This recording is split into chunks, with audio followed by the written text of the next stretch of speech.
Audioescuelasabática.com. Lunes 7 de junio. Pecado, sacrificio y aceptación. Hebreos capítulo 9, verso 22. Y casi todo es purificado según la ley, con sangre, y sin derramamiento de sangre no se hace remisión. La forma divinamente señalada para que el pecador del Antiguo Testamento se librara del pecado y la culpa era a través de los sacrificios de animales. Las ofrendas de sacrificio israelitas se detallan en Levítico capítulo 1 al capítulo 7. Se prestaba especial atención al uso y la disposición de la sangre en los diversos tipos de sacrificios. De hecho, el papel de la sangre en los rituales de sacrificio es una de las características unificadoras de los sacrificios israelitas. La persona que había pecado y por lo tanto había roto la relación del pacto y la ley que lo regulaba, podía ser restaurada la comunión plena con Dios y con la humanidad, llevando un sacrificio animal como sustituto. Los sacrificios con sus ritos eran los medios designados por Dios para lograr la purificación del pecado y la culpa. Estos se instituyeron para limpiar al pecador, ya que se transfería el pecado y la culpa individual al santuario, al rociar la sangre sacrificial, y así se restablecía la plena comunión y la alianza del pacto del penitente con el Dios personal, que es el Señor que salva. ¿Cómo nos ayudan estos conceptos expresados anteriormente a comprender las preguntas al final del estudio de ayer? ¿Qué importancia profética tiene el sacrificio de animales? Isaías capítulo 53 versos 4 al 12. Ciertamente llevó él nuestras enfermedades y sufrió nuestros dolores. Y nosotros le tuvimos por azotado, por herido de Dios y abatido. Mas él herido fue por nuestras rebeliones, molido por nuestros pecados. El castigo de nuestra paz fue sobre él, y por su llaga fuimos nosotros curados. Todos nosotros nos descarriamos como ovejas, cada cual se apartó por su camino.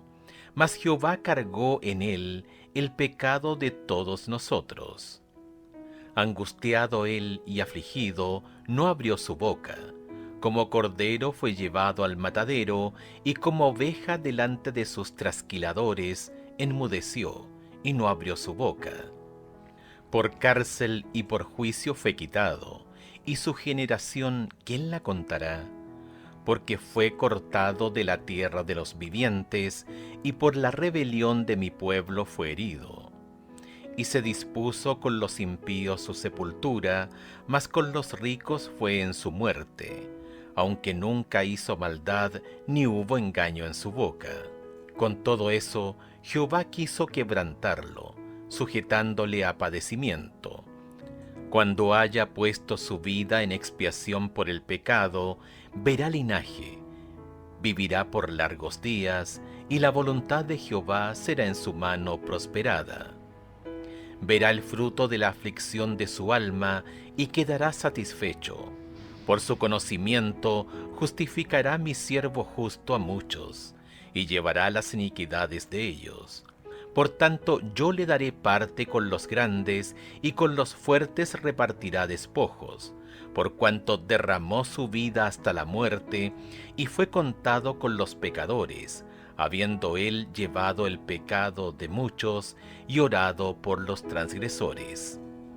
Hebreos capítulo 10, verso 4. Porque la sangre de los toros y de los machos cabríos no puede quitar los pecados.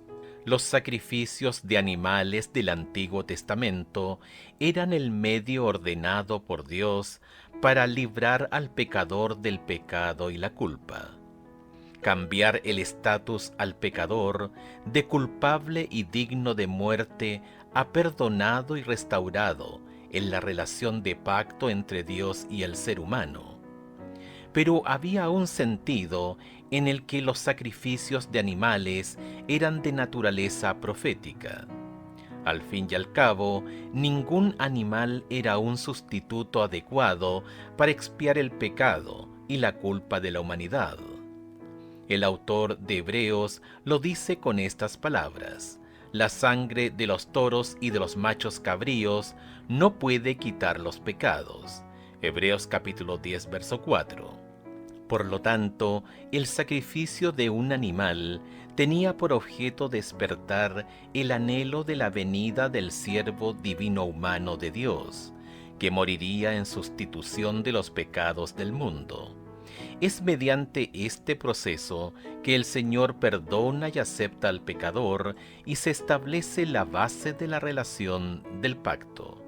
Ponte en el lugar de alguien que vivió en la época del Antiguo Testamento, cuando sacrificaban animales en el santuario. Al recordar también cuán importante era el ganado para su economía, cultura y estilo de vida, ¿qué lección les enseñaba supuestamente sobre el costo del pecado?